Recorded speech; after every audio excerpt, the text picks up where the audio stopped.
One expects more from a place called Manhattan, but it's just a southwestern Montana village, population 900, more than 2,000 miles from that other Manhattan.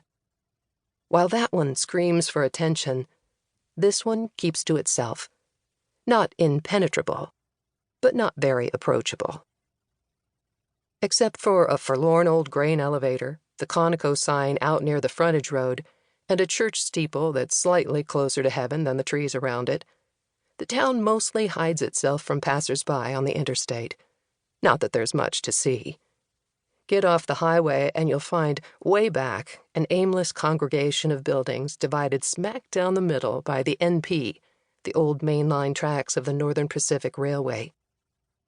If you happen to be here at noon, you'd hear the firehouse whistle that goes off every midday, as it has since it got a whistle.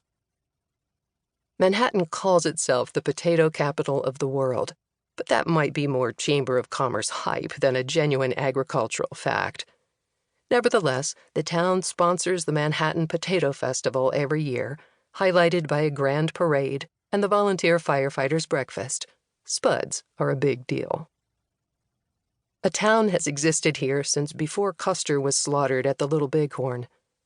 The town has had a few different names, but in 1891, when beer brewing executives of New York City's Manhattan Malting Company moved operations closer to the Dutch barley fields out west, they simply renamed the whole town Manhattan out of pure puffery.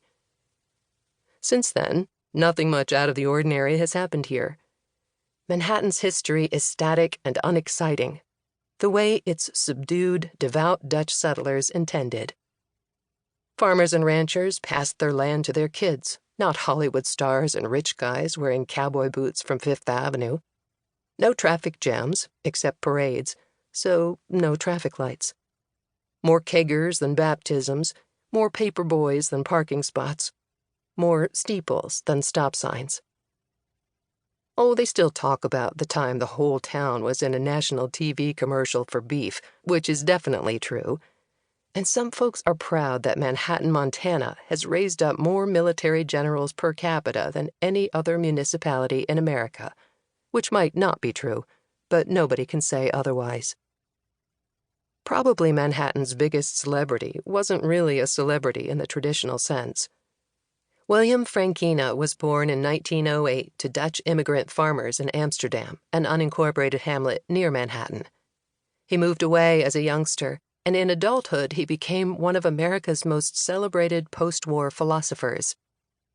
Almost nobody in Manhattan in the 1960s recognized his name, but if they had, Frankina would have been thrown a parade of his own.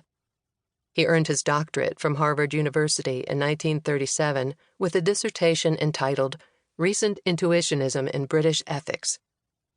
His strengths were in metaethics and moral psychology, subjects that, curiously, weren't in Manhattan High School's curriculum. He said high-handed stuff like, we should not see the relationship between action-based and virtue-based ethical theories as disjunctive, but as conjunctive. He also was an enthusiastic birdwatcher, which might have impressed folks back home if they had known who he was. So Manhattan's past, like that of 1,000 other little towns that nobody had made famous, was ordinary. Even its depravity was ordinary. Kids didn't get away with much, because everybody was watching, and everybody knew every kid. They recognized the girls with reputations. The local druggist usually called the parents of teenage boys who bought condoms at the Rexall. As such, transgressions were always minor. There was a night cop who usually had some innocuous day job. His role was mainly to spotlight horny teenagers at Lover's Leap, bust up parties, and call kids' parents if they were out after curfew. Delinquent behavior involved drinking beer in the graveyard and skinny dipping in the rainwater that collected in potholes left by railroaders quarrying ballast. Some naughtiness was funny. Folks fondly recalled the time when some local kids tunneled under the local liquor store in hopes of popping out in the basement to steal booze. That one was always worth a laugh. But there was that time back in '64 or '65 when some unidentified late-night hoodlums were nailing stray cats and puppies alive to power poles and trees around town. Damn kids. When the night cops stopped caring, and folks no longer gossiped about it down at Cookie's Cafe, the anonymous cruelty stopped. Nobody ever knew who among them would be so cruel to animals, or why. And back in '67, a 13-year-old kid named Bernie Pullman was doing what Manhattan kids did on warm days.